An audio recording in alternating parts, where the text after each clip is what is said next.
예, 부의 법칙 그리고 석세스 프린시플 콜라보레이션 방송 2부 계속 이어서 시작하도록 하겠습니다. 페이지는 16페이지. 부의 법칙을 적용하여 성공을 거둔 사람들 이라는 소제목이죠. 이 소제목부터 다시 시작을 하도록 하겠습니다. 목사가 되어 처음 일을 시작한 해는 2차 세계대전 이후 가장 심각한 경제 불황이 닥쳤던 때였다. 교회 임직원들이 그 어려운 시기에 살아남을 수 있는 방법을 주제로 강연을 해보자고 제안했다. 이 책에서 소개하는 부의 법칙이 형태를 갖추기 시작한 것도 바로 그 무렵이다. 오히려 최악의 그런 경제 불황 상태에서 지금 시작을 했다는 건데요. 우리나라도 보면은 2008년도에 리먼 브라더스 전 세계적으로 리먼 브라더스 사태가 일어났죠. 리먼 브라더스 때문에 이제 전 세계적으로 경제 불황이 왔었고, 그리고 지금 10년이 지난 지금 2017년인데 이제 9년이 지났죠. 근데 좀 아이러니한 거는 그 당시의 실업률이랑 그 다음에 현재 2016년도의 실업률이랑 지금은 2017년도인데 자료는 이제 2016년도까지 이렇게 나와 있죠. 2016년도에 실업률이랑 비교하면 오히려 2016년도와 지금 현재 상태의 실업률이 더 높다는 겁니다. 당시의 경제 불황 때보다도 상당히 지금 좀 심각한 상태라고 보시면 됩니다. 경제가 오히려 2017년 들어와서는 조금 더 이제 괜찮아진 상태죠. 그런데 그래도 지금 계속 금리를 동결을 하고 있고요. 음, 그래도 금리를 조금씩 올려오는 그런 상황이었었잖아요. 맞나요? 요즘에 제가 금리를 좀 신경을 덜 쓰긴 했는데 금리를 낮추는 거는 돈을 풀려는 거죠. 정부 정책이 그 돈을 풀려는 이유는 경기를 더 활성화시키기 위함입니다. 그 금리가 낮으니까 은행에 돈을 맡기지 말라는 얘기도 되는 거고요. 돈 가치가 떨어졌으니까, 그러니까 돈을 자꾸 이제 써서 이제 물건을 사라는 그런 얘기가 되겠죠. 금리와 사회와의 그 관계는 좀 나중에 다시 찾아보시면은 아실 거고요. 여하튼간 지금 상태도 어려운 상황이죠. 근데 제가 지금 이 어려운 상황 얘기를 왜 이렇게 조금 길게 했느냐? 바로 이런 상황에서 이제 제가 이렇게 대한민국에 이제 샛별이 되어서 나타났죠. 저도 마찬가지로 이 어려운 시기에 살아남는 게 아니라 살아남는 거에 그치는 게 아니고 살아남는 건 당연한 거고요.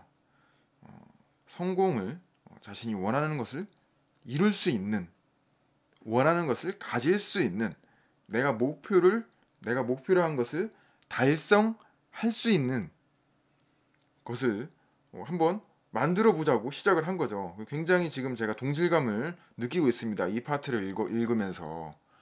이렇게 어려운 상황일수록 오히려 더 성공을 거두는 거죠.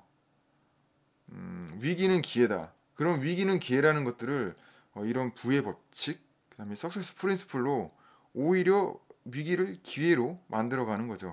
그걸 더 활용할 수가 있는 겁니다. 위기를 기회로.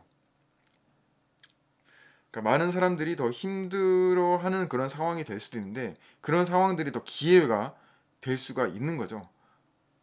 오히려 기회들이 그런 데서 더 많이 나오거든요. 제가 뭐 구체적으로 계속 얘기하기에는 좀 시간도 많이 걸리기도 하고 그렇지만 어떤 예를 들어서 불황이라고 생각했는데 어떤 음식점들은 되게 잘 돼요.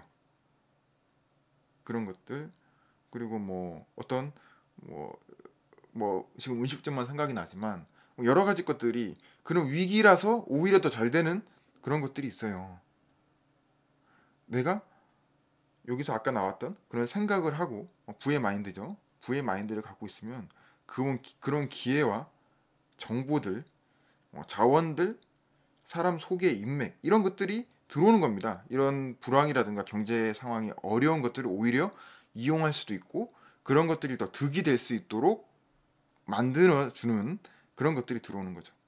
뭐 아무튼 더 이상 길게 하면 넘어갈 수가 없으니까요. 마침내 부에 관해 강연을 하자 그 기본 원리들은 갖가지 유형의 사람들에게 분명한 효과를 보이기 시작했다. 그 성과를 일일이 기록하자면 그야말로 숨이 가쁠 정도이다. 그래도 좀 제보 이런 것들을 좀 많이 받아는 모양입니다. 사실 제보 같은 경우를 이제 하는 경우도 있고 안 하는 경우도 있는데 뭐 아무튼간 강연을 시작한 첫 주에 비서로 일하던 두 사람의 봉급이 인상되었고 그중 한 사람은 승진과 새로운 직함까지 얻었다. 어떤 증권 중개인들은 동료들이 불황 속에서 전전긍긍하고 있을 때 희망하던 목표 이상의 실적을 올렸다. 의도적으로 부의 사고 습관을 적용한 지 한 달 만에 그는 평소보다 4배나 많은 수입을 올렸다고 한다. 고객 몇 사람이 실직하는 바람에 고전을 면치 못하고 있던 변호사는 부의 사고 습관을 매일 실천함으로써 불황기에 오히려 성황을 누리게 되었다.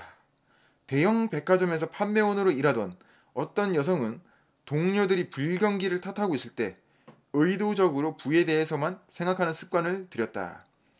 결국 그녀는 100여 명의 판매원들 중에 유일하게 기준 실적을 초과하여 상당에게 보너스를 받는 사람이 되었다. 반면 다른 판매원들은 불평만 늘어놓으며 기회를 날려버리고 있었다. 어느 전화회사의 직원은 입사할 때 약속받은 것보다 몇 달 더 빨리 봉급이 인상되었다. 150만 달러 정도의 공사를 수주하던 어느 건설회사 사장은 1억 5천만 달러짜리 건설 공사를 맡게 되었다. 요 제가 환산을 하면요. 150만 달러면은 약 한 20억 정도 보면 되고요. 1억 5천만 달러짜리는 약 한 1,800억 정도를 보면 됩니다. 그런데 이 책이 출간되었을 때 당시죠. 1970년대 후반 정도로 보시면 됩니다. 1970년대 후반에 1억 8천억이라는 숫자는 가히 어마무시합니다. 아마 이게 구체적인 사례를 예시하지 않아서 그런데 분명 우리가 알 수 있는 어떤 프로젝트 단위일 겁니다. 뉴스에서 볼 수 있는. 지금으로 치면은 거의 한 5천억에서 조 단위까지도 볼 수가 있는 거죠. 1970년대 후반에 그런 건설 공사라는 얘기는. 여기서 밝힌 보기들은 부의 사고 습관을 적용해서 거둔 아주 작은 사례에 불과하다. 작은 사례라고 합니다. 1억 얼마죠? 1억 5천만 달러짜리. 결국 거의 계속 계산이 안 되네요. 얼마였죠? 1억 5천억, 한 2천억. 지금으로 치면은 거의 한 5천억에서 1조까지도 되는 그런 게 아주 작은 사례에 불과하다. 성공 사례는 지금도 세계 전역에서 계속되고 있으며 이 책을 통해서도 자세히 안내될 것이다. 이게 지금 전 세계로도 나갔잖아요. 그래서 세계 전역에 계속되고 있으며 라고 얘기를 한 거죠. 18페이지 의욕과 건강을 되찾는다 라고 되어져 있습니다. 부의 사고 습관을 적용해 경제적인 성과만을 거두는 것이 아니다. 사실은 이 사고 습관을 부의 사고 습관이라고 제목을 붙인 거죠. 이거는 성공의 습관이죠. 그러니까 원하는 것을 갖는 습관. 그렇기 때문에 경제적 성과만을 거두는 게 아니죠. 다른 성과들이 많이 있는 거죠. 그런데 여기서는 이제 부의 사고 습관이 다른데 적용이 된다라고 번역을 한 거고요. 그래서 잘못 오해할 수도 있지만 내가 원하는 것을 갖는 그런 겁니다. 매주 부의 사고 습관에 관한 강좌를 열면서 나는 참가한 사람들의 얼굴이 달라지고 있음을 느낄 수가 있었다. 저도 트레이닝을 진행을 하면서 트레이닝에 참석하시는 분들이 굉장히 그 내면의 변화가 많이 일어나고 참 힘이 많이 얻고 굉장히 그 내면의 그런 자신감과 이런 것들 많이 쌓을 수가 있었다. 동기부여가 굉장히 많이 되고 마음가짐이 바뀌어지게 되고 마인드셋이 변화가 되고 있다라고 말씀을 하게 되시죠. 내면에서부터의 변화가 외면의 변화와 우리 바깥의 변화까지도 다 관장을 하는 거죠. 물질적인 변화부터 어떤 건강, 그런 성공까지도 다 관장을 하는 겁니다. 표정이 환하게 밝아지고 이전에는 볼 수 없었던 안정감과 자신감도 드러나 있었다. 당연하죠. 나는 자신감이 있다라고 외치는 것만으로도 자신감이 생기게 됩니다. 트레이닝에서는 빡시게 외치죠. 뭐 그 영상들도 많이 제가 보여드리고요. 그런 과정들도 계속 진행합니다. 멤버십 포럼에서도 계속 외치고 제가 그 동영상 올려놨잖아요. 유튜브에 멤버십 포럼과 그 저희 트레이닝 영상에 멤버십 포럼에서도 저 보면은 계속 외치고 있고요. 저희 그 이제 과제 형식이죠. 아침 저녁으로도 저희 학원 당연히 저희 함께 외치고 있죠. 제가 이제 개수기도 드리고 있고요. 그걸 통해서 이제 계속 외치고 그리고 계속 이제 피드백 드리고 멤버십 포럼과 마스터마인드 그룹에서 저희가 다시 점검하고요. 저희가 이제 개별 제가 이제 체크도 들어가죠. 개별 이사님들 전화 한 번씩 올리면서 아무튼 우울하고 시리에 빠진 패자의 표정이 성공과 만족의 표정으로 바뀌어갔던 것이다. 참으로 놀라운 변화였다. 그리고 많은 사람들이 정신적으로나 신체적으로 건강을 되찾았다. 어떤 사업가는 심장이 매우 나빠서 평생을 조심하며 살아야 했는데 부의 사고 습관을 적용하자 몸과 마음이 점점 더 안정을 찾고 긴장이 사라졌다고 고백했다. 이거는 저도 마찬가지예요. 가끔씩 감기 기운이 오거나 뭐 몸살 기운이 살살 오거나 할 때 또는 갑자기 뭐 뜬금없이 배가 아프다거나 뭐 그렇게 할 때 저는 이제 주로 학원을 활용을 하죠. 여기서 얘기하는 부의 사고 습관이 이제 학원과 여러 가지가 있습니다. 시각화도 있고 그다음에 쓰는 것도 있고요. 그다음에 뭐 그거는 이제 대표적인 거고 그 이외에도 여러 가지가 있지만 간단하게 여러 가지를 적용하면 사라집니다. 그래서 좀 자신감이 생기더라고요. 병원에 안 가도 되겠네. 그래서 스스로 판단하고 자신감이 생깁니다. 담당 의사도 그의 심장 질환이 치유됐다고 진단했다. 몇 년 뒤에는 다시 만날 때는 더욱 활기차고 만족스럽게 생활하고 있음을 알 수 있었다. 부의 사고 습관을 실천하면 정신적으로 예민한 사람들도 안정감과 마음의 평화를 얻을 수 있다. 어떤 가정주부는 몸에 극심한 통증을 느끼고 의사들을 찾아다녔지만 별 이상이 없다는 진단만 받아야 했다. 그런 그녀도 의도적으로 부의 사고 습관을 실천하면서 남편을 포함한 주변 사람들을 애정을 담아서 바라볼 수 있게 되었다. 그러다 몇 년 동안 잊고 있었던 아내의 애정을 확인한 남편이 만족감과 자신감을 되찾았다. 그러한 마음은 남편의 일터에서 실적 향상으로 반영되었다. 일이 잘 되니까 가정생활에도 더욱 만족을 느낄 수 있었다. 아내도 건강이 좋아져서 몇 년은 더 젊어 보일 정도가 되었다. 삶의 행복과 만족이 찾아들자 그토록 그녀를 괴롭히던 고통도 말끔하게 사라졌다. 결국은 주변 사람들도 바뀌어졌다는 얘기죠. 저희 그 이사님들 중에 한 분이 요번에 저희 4기 이사님 중에 한 분이 저도 기억이 납니다. 그래서 주변 사람들도 바뀌었다. 주변의 그런 가족들과 그런 친구분들도 과거와 그런 전혀 바뀌었다. 과거의 상황과 그런 바뀌었다고 이제 말씀을 해주시더라고요. 그런 반응과 그런 태도라든가 이런 것들이 바뀌었다고 말씀을 해주시더라고요. 왜냐면 바깥을 바꾸는 거는 나 자신부터 바꾸는 거거든요. 그래서 다음 제목은 인생 전부가 바뀔 수 있다. 요건 간단하네요.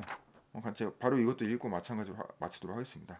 어떤 여성은 자살까지 생각하고 있었다. 그러나 부의 원리에 집중하고 난 후 자신의 세상 이외에도 다른 게 관심을 갖고 자살에 대한 충동도 사라지고 균형 잡힌 생활도 이어졌다.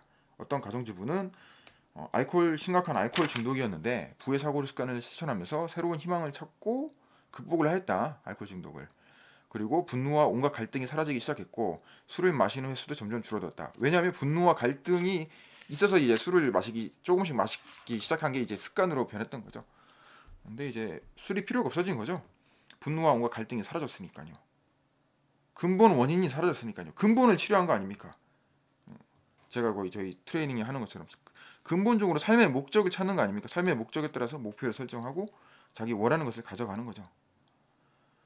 그 밖에 뭐 이혼한 배우자가 돌아와 재혼한 커플이 있는가 하면 남편과 사별하고 20년간 홀로 지내던 부인이 재혼한 경우도 있다. 뭐 부의 사고 습관을 적용한 이후에 직업에 대한 새로운 전망과 시각을 갖고 뭐 아무튼 이토록 강좌를 통해 많은 사람들이 더 다양한 성공을 거둘 수 있게 되었는데 그중 몇몇은 내게 직접적인 도움을 주기도 했다. 저도 마찬가지죠. 저희 이사님들이 저희 그 이제 마스터마인드 그룹도 저희 이제 홍 이사님이 진행을 하실 거고 저희 지금 그 배지 제작도 저희 조이사님이 도와주고 계시죠. 그 밖에 다른 이사님들도 이제 저희에게 도움을 주시는 거죠. 저도 도움을 드리고 다른 사람을 내가 행복하기 위해서는 다른 사람을 행복하게 해야 되고 내가 성공하기 위해서는 다른 사람을 성공하게 해야 되는 겁니다. 어떤 사학과는 뭐 책이 무사히 인쇄될 수 있도록 뭐 이름을 붙여주고 출판사를 소개시켜 주었다. 그래서 마침내 부의 법칙은 무사히 독자 앞에 선보이게 되었다라고 되어져 있습니다. 예, 서문을 읽는데 좀 시간이 많이 걸렸네요. 좀 제가 앞으로 요약해가지고 좀 한국인에 의한 트레이닝이 될 수 있도록 진행을 또 해서 나가도록 하겠습니다. 아무튼 여기서 다시 또 끊고 3편에서 찾아뵙도록 하겠습니다. 제겜드 코리아 주식회사 오싹세스데이 대표이사 김세용이었습니다.